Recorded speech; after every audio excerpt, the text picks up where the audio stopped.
It's Tuesday, December 2nd, 2008, and it's got to be 420 somewhere in the world. I'm your host, Radical Russ Belville. Produced and distributed by the National Organization for the Reform of Marijuana Laws in Washington, D.C., this is your NORML Daily Audio Stash, the growing truth about cannabis.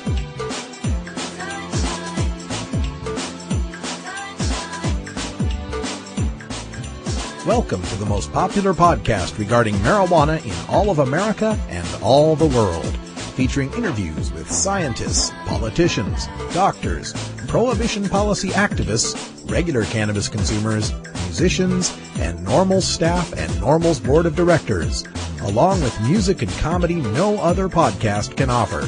You can always find out more about our show at our website, stash.normal.org, and continue the education and conversation on our blog as well. We're ending marijuana prohibition with education, one listener at a time.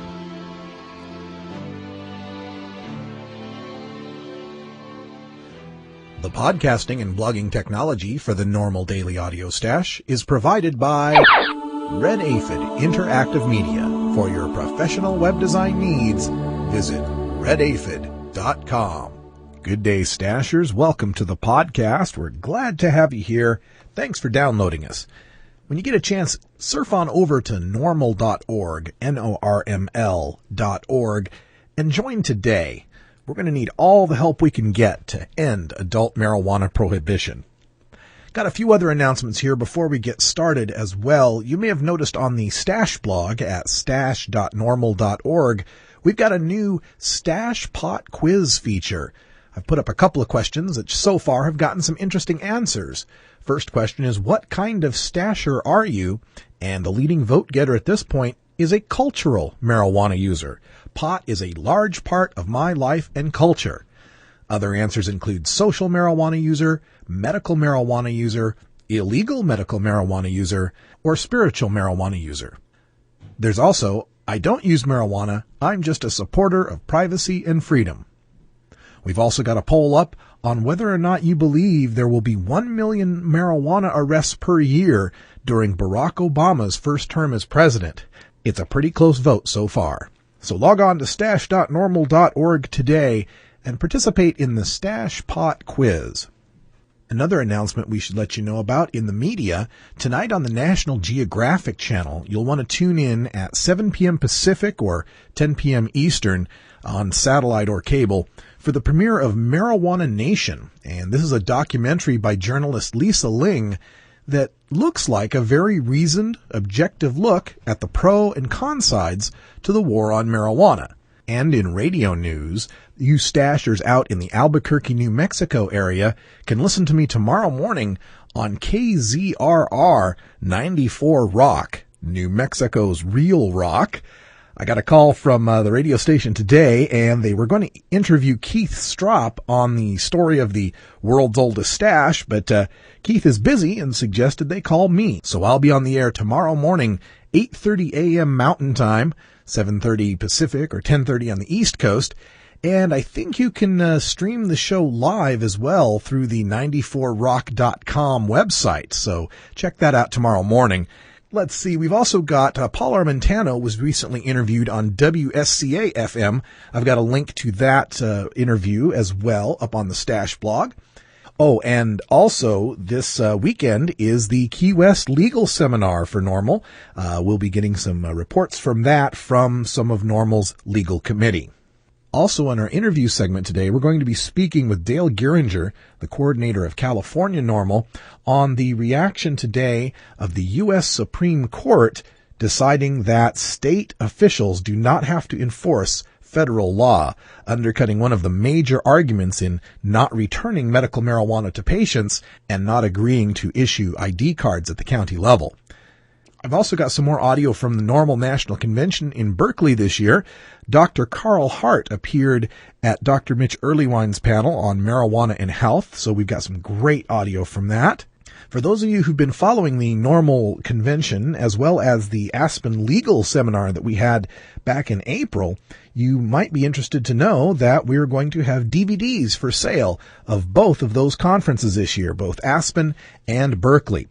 Pay attention to the stash over the next 3 or 4 days, and we'll have those sales information up there for you. You can order your DVDs. They'd make great stocking stuffers for the drug law reformer in your family or group of friends. All right, Stashers, lots of news and interviews to get to, so let's get to it. This is your NORML Daily Audio Stash. Hello, I'm Paul Stanford from the Hemp and Cannabis Foundation, or THCF. Medical marijuana is legal in 13 states today, and THCF has clinics in 8 of those states. Our doctors help qualified patients obtain an authorization for medical marijuana in their state. Patients are eligible for medical marijuana with a history of either severe chronic pain and or nausea, cancer, AIDS or HIV, hepatitis, glaucoma, seizure disorders like epilepsy, chronic muscle spasms such as multiple sclerosis or asthma, neurodegenerative diseases such as Alzheimer's, and gastrointestinal disorders like IBS or Crohn's disease. If you or someone you know has one of these conditions, our doctors will help you obtain a permit for medical marijuana. THCF Medical Clinics has offices in Washington State, Oregon, California, Colorado, Hawaii, Nevada, Montana, and now Michigan. Call 1-800-723-0188 or go to the web at hemp.org or 1-800-723-0188.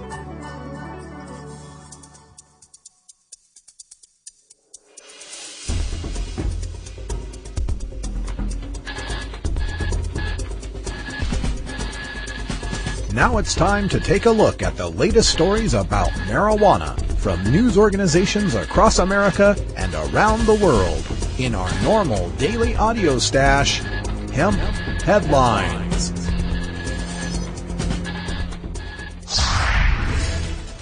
U.S. Supreme Court refuses to hear case on seized medical marijuana.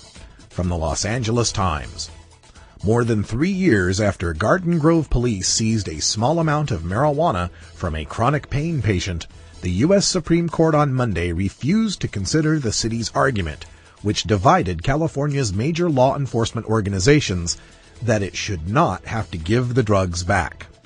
Advocates cheered the development as a step forward for medical marijuana users to get their medicine back from police. Police pulled over Felix Kaw, a Garden Grove resident, in June 2005 for a traffic violation and found him in possession of 1/3 of an ounce of marijuana. Though Orange County prosecutors dropped drug charges after a doctor confirmed that the cannabis was for medical use, police refused to return the drugs on the grounds that to do so violated federal drug distribution laws. A judge in Orange County Superior Court sided with Kaw, ordering the police to return his marijuana. But the city again refused and instead appealed to California's 4th District Court of Appeal. The Court of Appeal also sided with Kaw, declaring that patients enjoy a federally protected property right to their medical marijuana. Garden Grove argued that such a right doesn't exist since federal law makes marijuana possession illegal in almost all circumstances, and asked the California Supreme Court to look at the case, but in March the court refused. Now, the U.S. Supreme Court's refusal to review the decision brings the case to a close. I only have one quibble with the news story here in the Los Angeles Times. When they refer to giving medical marijuana users their medicine back, they put the scare quotes around the word medicine. If you're calling them medical marijuana users and you're talking about giving their marijuana back, doesn't it have to be medicine? What's up with the quotes? But otherwise, this is a fantastic development. The California courts decided that it's not up to the state and local police to enforce federal law, and that the U.S. Supreme Court has let the decision stand. We should note that refusing to hear the case doesn't mean the Supremes agree with the California courts. It just means they're not going to waste their time on the issue. If all the appellate courts at the state level agree, the Supreme Court usually doesn't get involved. That said, it bodes well for the 13 medical marijuana states and for efforts in other states. Law enforcement always likes to argue that marijuana is against federal law. They do so in California regarding medical marijuana ID cards, and they did so in Michigan regarding passing medical marijuana this year. That argument is now toast. Despite vote, medical marijuana not coming to Ferndale anytime soon. From the Daily Tribune, Ferndale, Michigan. Even though Carl Swanson won approval from city voters to dispense medical marijuana, and state voters decriminalized the drug for registered patients last month, he still won't be open for business anytime soon. The new state medical marijuana law is in conflict with the ordinance city voters passed for Swanson's National Organization for Positive Medicine, said City Attorney Dan Christ. Ferndale Police Captain Timothy Collins said Swanson's group can expect legal resistance. Collins said, quote, "If he tries to do what his ordinance says he will do, he will meet with every legal roadblock we can put up," end quote. Collins added that the details of the Swanson ordinance are far more telling of his intentions than was the relatively brief description in the ballot language. Collins said, quote, "His ordinance basically says that Ferndale will be the epicenter for distribution of marijuana throughout the country and internationally.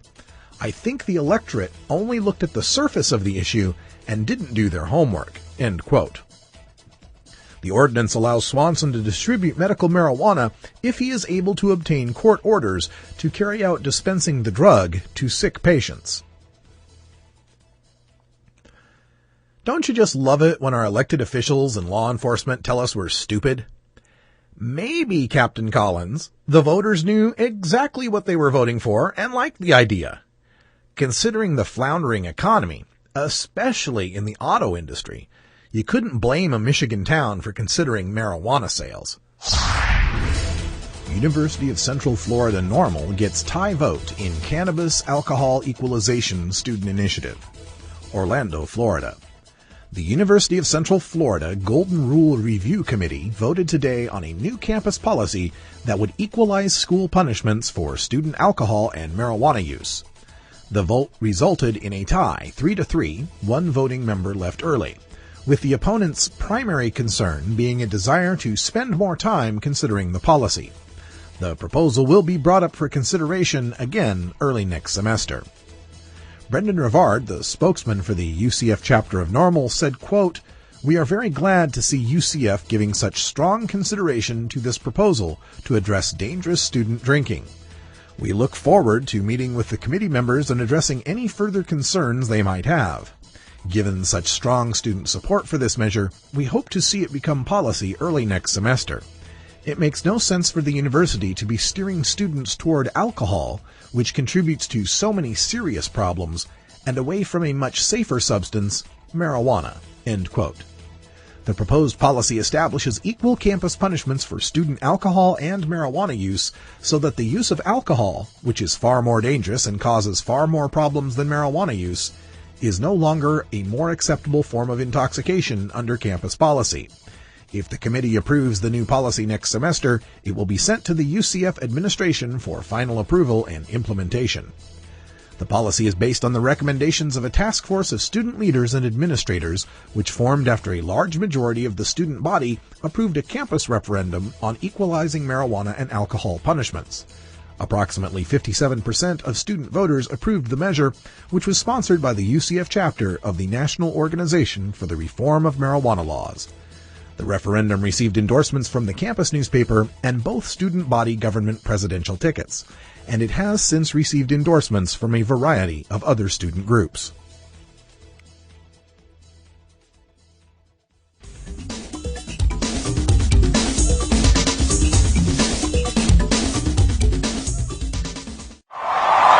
Hello, Chicago! Barack Obama has been elected the 44th President of the United States. But will he bring us, the cannabis community, the change we can believe in? It's an issue of doctors prescribing medical marijuana. I think that should be appropriate. NORML is asking you to take action and help us hold President-elect Obama to his word with our $10,000 pro-cannabis law reform ad contest. When I was a kid, I inhaled frequently. That was the point. Just make a 30 or 60-second video or flash animation that answers the question, what should President Obama do about pot?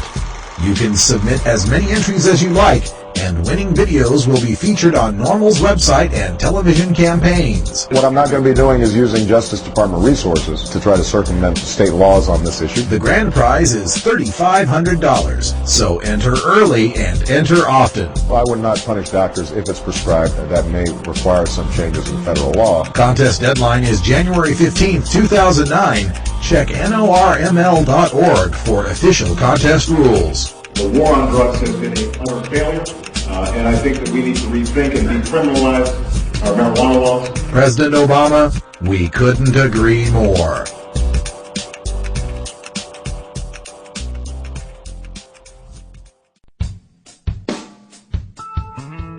Tuesday is our look at your government at work here at the Audio Stash. While the inevitable re-legalization of cannabis hemp will have to happen at the federal level, the steps leading to that destination take place at the state and municipal levels. We focus in on the initiatives, bills, and amendments regarding cannabis across all 50 states, and what activists like you are doing to enact a positive reform to our cruel and outdated marijuana laws.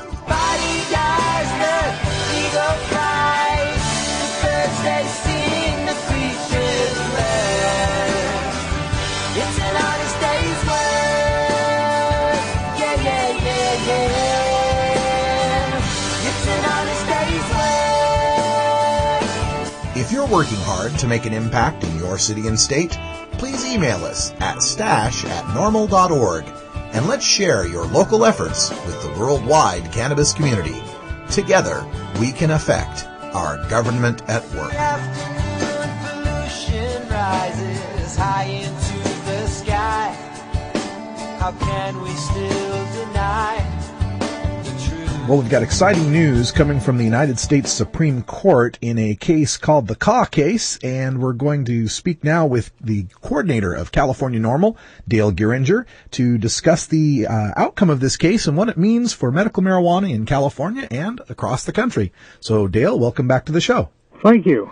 Let's give our listeners just kind of a thumbnail sketch of what this case was about. What was at issue here for the Supreme Court? The case involved a medical marijuana patient named Felix Caw, who had been wrongfully arrested in the city of Garden Grove and had sued to have his medicine returned to him.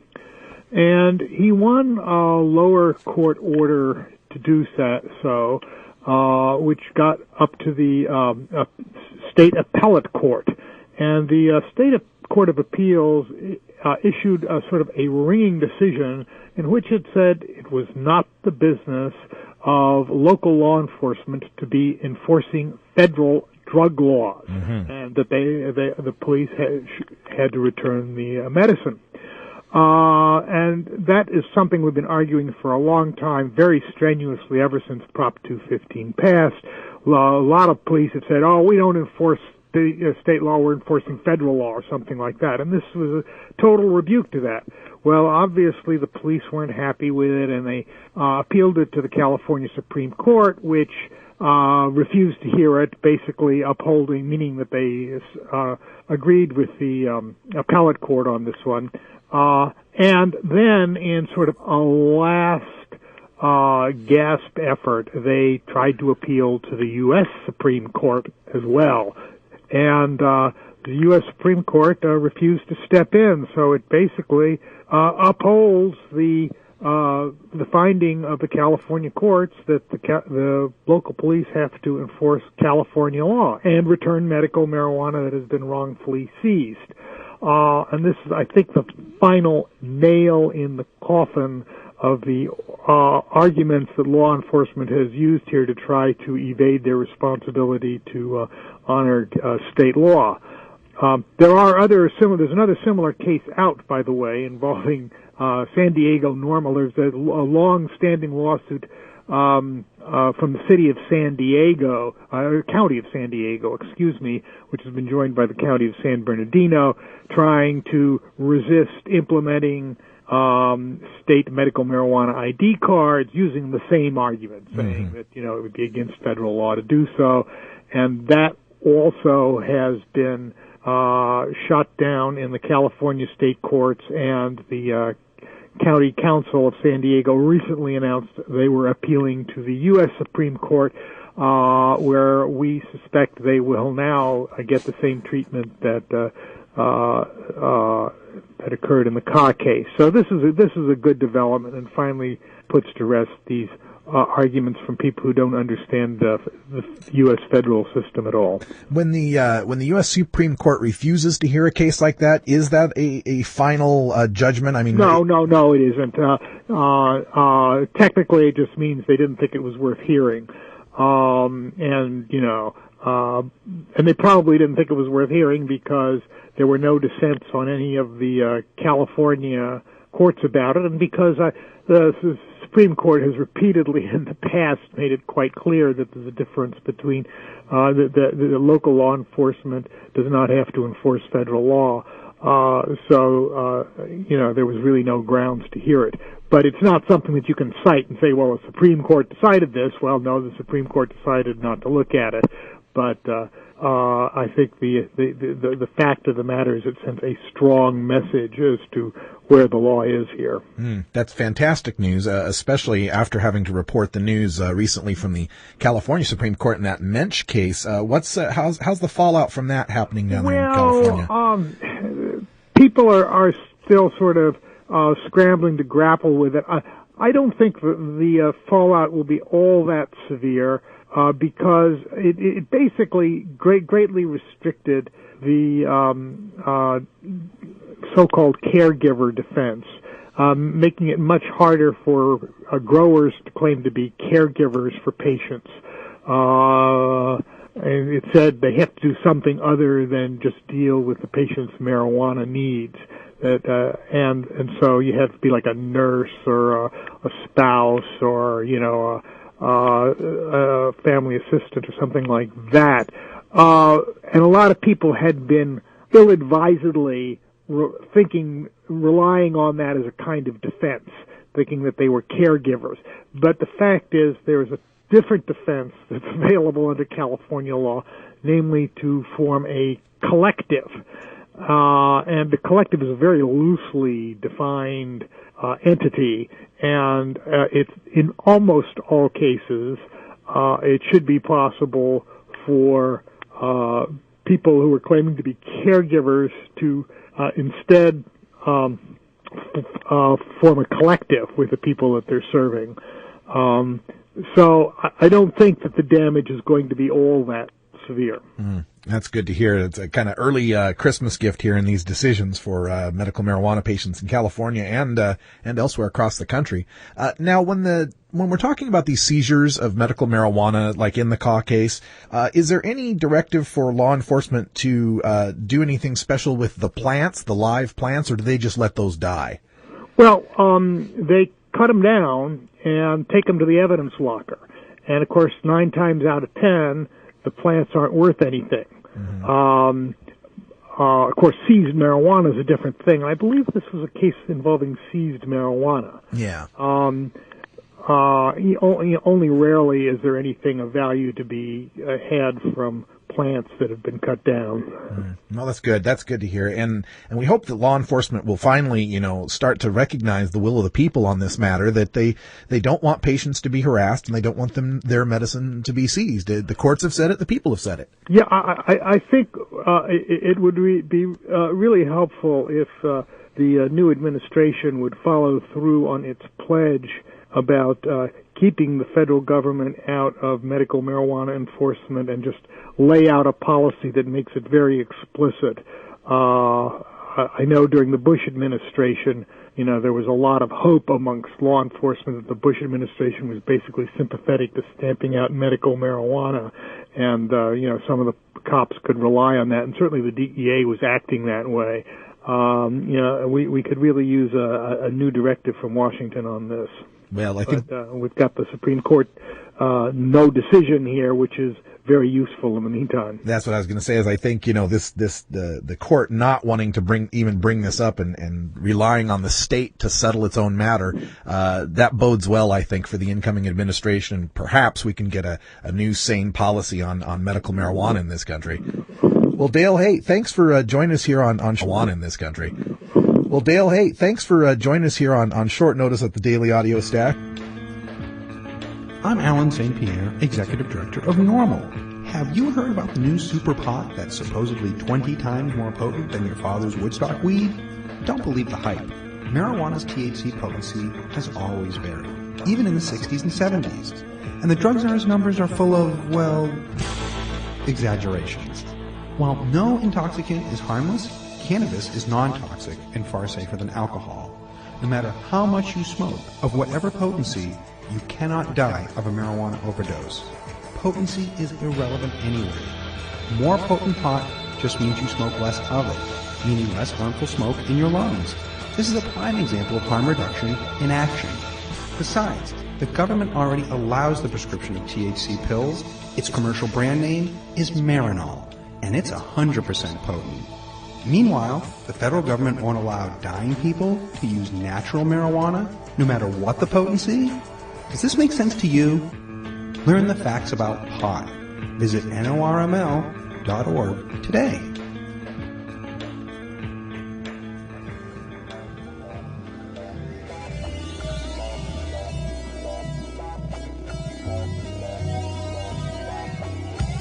Here at the NORML Daily Audio Stash, we work hard to change our nation's marijuana laws through education and discussion. But we also take time to relax and unwind with an eclectic mix of pod-safe music from many independent artists.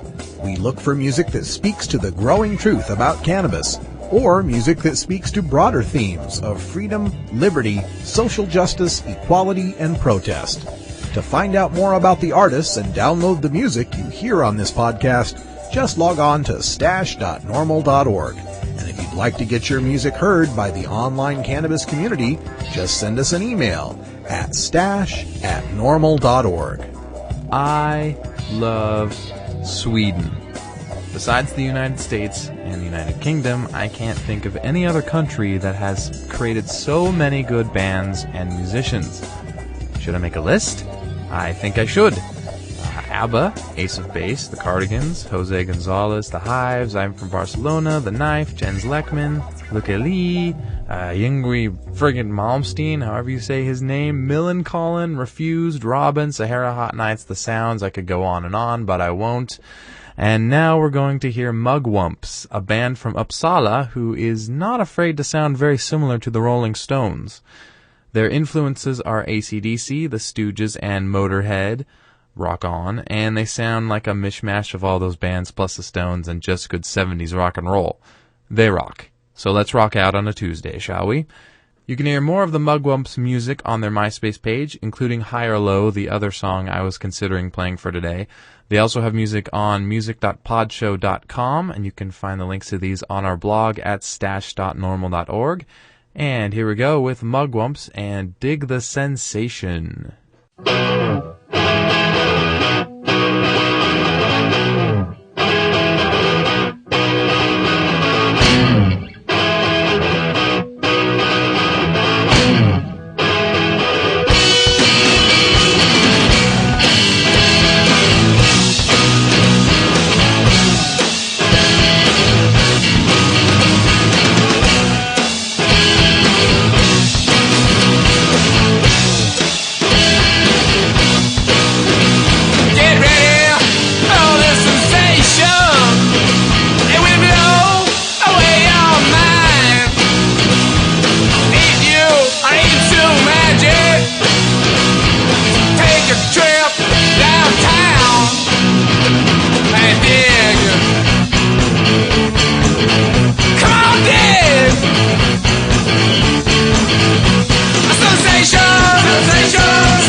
Hey, how's it going? My name's Will. I don't work at a used record store. I don't own an iguana, although I'm sure they make great pets.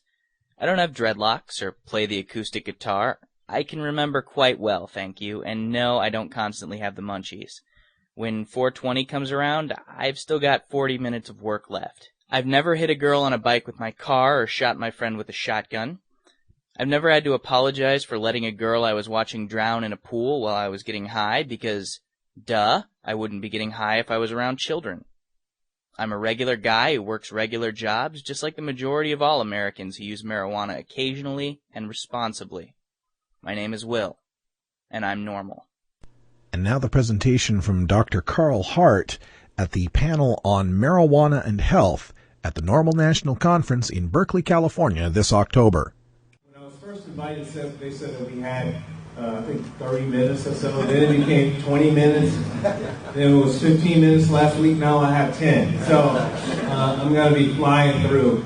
I was told that this session was going to be about folks who actually study marijuana in the lab, and so you guys want to hear about some war stories. I guess we'll talk about that later. But right now, I guess what I'll do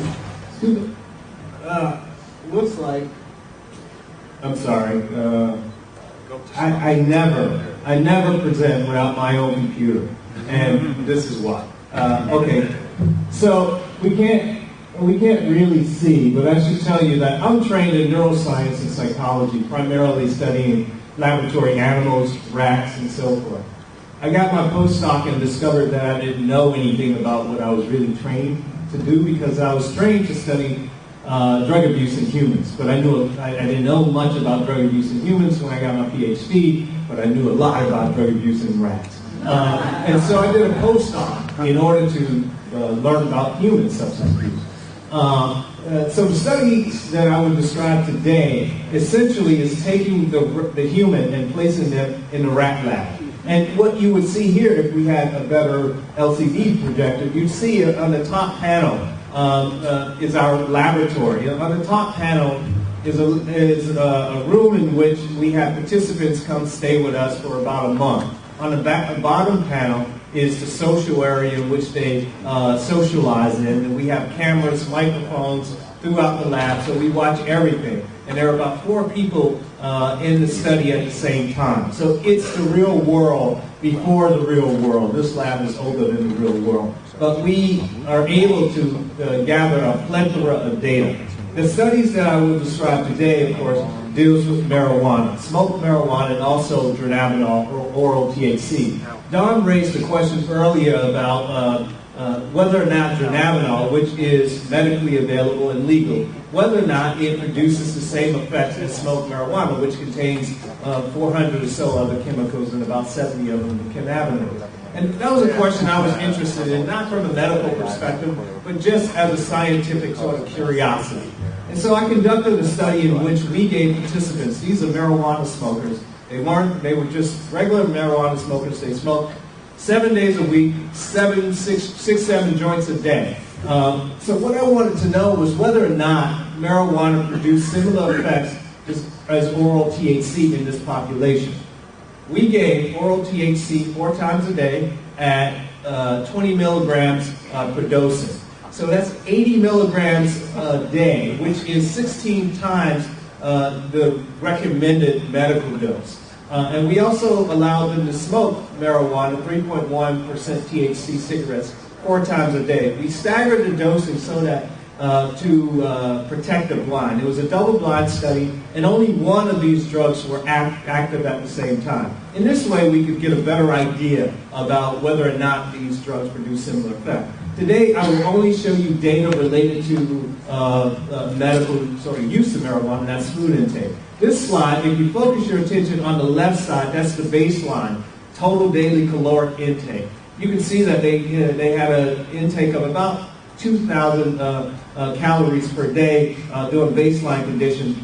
But when you look in the middle or to your right of that graph, you can see marijuana and oral THC's effect. Marijuana is in the red, oral THC is in the blue. You can see they produce similar effects on total caloric intake, on food intake. And these are just the individual data, and just showing you data on ratings of appetite or hungry and the number of eating occasions. They correlated well in terms of their response to oral THC and their response to smoked marijuana. But that's not interesting. That was okay. That satisfied a scientific curiosity. Don conducted a study that was really interesting in terms of medical marijuana. What he showed was that you could actually administer oral THC and smoked marijuana in combination with the antiretroviral medication, and it would be fairly safe. And he also showed that these drugs increase food intake and weight in HIV-positive people. But that study was only one dose. Only one dose was tested, and the marijuana condition was not blinded. So we thought that what we'd like to do was do a similar study, but bring folks into the laboratory and have them live with us for about a month and do the similar study, but using a range of marijuana doses and a range of oral THC doses. And that's what we did. Here is the design. The oral THC dosage was 5 milligrams and 10 milligrams given 4 times a day. The smoked marijuana dosage was 2% THC and 3.6% THC. The data, if you focus your attention on just the top, that's ratings of good drug effect. You can see the circles. The circles show in the middle circle will show you data from dronabinol. The high dose is in the black, and you can see that the high dose significantly increased ratings of the drug effect. Over to the right, top right, you see good drug effects for smoked marijuana. That also increased good drug effects, and we had relatively few, if any, negative effects. Now, these data on the graph now shows you total daily caloric intake. Both oral THC and smoked marijuana increased food intake for these participants. These are the data from sleep, objective measures of sleep not altered, but subjective ratings of sleep was significantly altered by smoked marijuana. Smoked marijuana in general increased subjective ratings of sleep, so participants felt like they slept better after they smoked marijuana. Now, even though the two drugs produced similar effects, there still remains the question of route of administration. As you all know, if you smoke marijuana, the effects are more rapid compared to oral THC. And not only that, when you smoke marijuana, you can titrate or you can control the effects a lot better. And I just want to show just a quick slide here of this. This is smoked marijuana, some data we collected. Peak onset of smoked marijuana occurs within 5 to 10 minutes. These are heart rate data. The larger dose is in the red. You can see marijuana nicely increases peak heart rate. This is oral THC. The onset of effect, peak effect, doesn't occur until an hour and a half after you have taken the drug. Similarly, good drug effects, peak effects occur within 10 minutes. Oral peak effects don't occur until an hour and a half after you've taken the drug. Now, what does this mean in terms of the real world, a real world example? This is related to being able to control the drug. Now, if you can't control the drug, you may think that you have you don't have a sufficient amount of the drug on board. So if that's the case, you may continue to take more of the drug, and then when you start to feel the effects, you can't control it. And before you know it, you have a whole gut load of this stuff in, and the effects are being onset. And here's a real world example of that.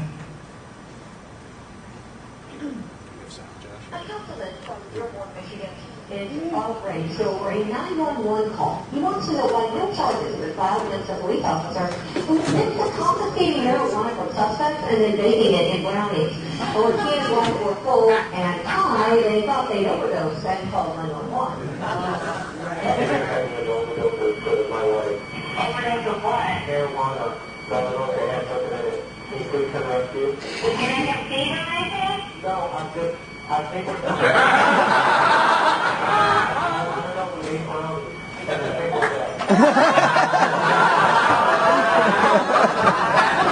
She's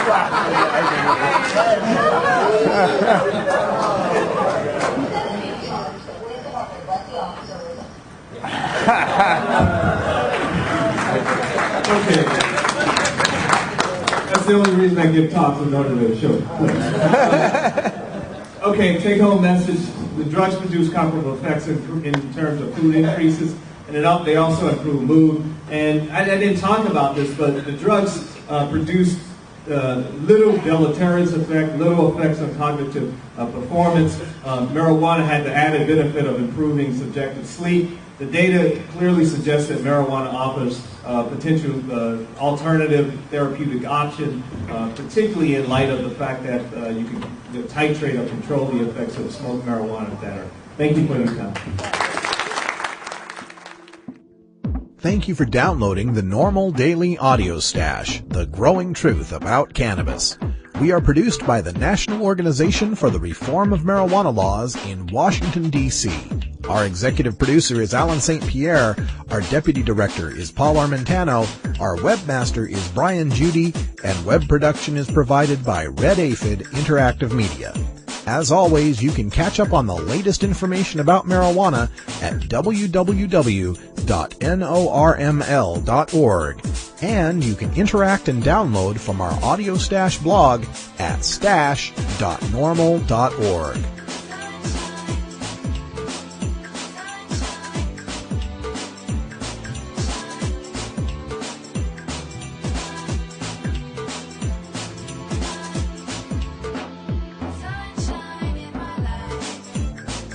For everyone here at NORML, I'm your host, Radical Russ Belville, hoping all your harvests are bountiful and your encounters with law enforcement are non-existent.